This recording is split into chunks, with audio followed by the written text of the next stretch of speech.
যশোরের ঝিকরগাছায় কান্নারত অবস্থায় পাওয়া এক ৭ বছরের শিশুকে উদ্ধার করে পরিবারের কাছে ফিরিয়ে দেওয়ার উদ্যোগ নিয়েছে প্রশাসন ও স্বেচ্ছাসেবী সংগঠন সেবা।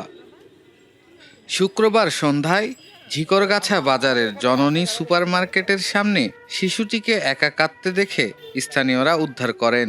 জিজ্ঞাসাবাদে শিশুটি জানায় তার বাবা তাকে সেখানে রেখে চলে গেছেন। পরে জানা যায় তার বাড়ি ময়মনসিংহের হালুয়াঘাট উপজেলার ভুবনকুড়া ইউনিয়নের উত্তর বাঘাইতলা গ্রামে।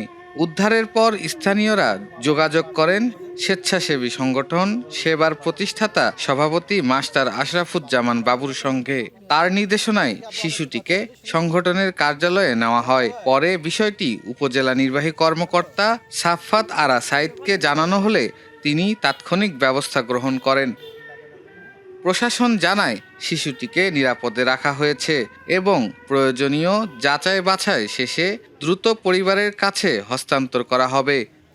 এদিকে স্থানীয়রা জানান মানবিক দায়িত্ববোধ থেকেই তারা শিশুটির পাশে দাঁড়িয়েছেন। সবকিছু ঠিক থাকলে খুব দ্রুতই শিশুটি তার পরিবারের কাছে ফিরে যাবে।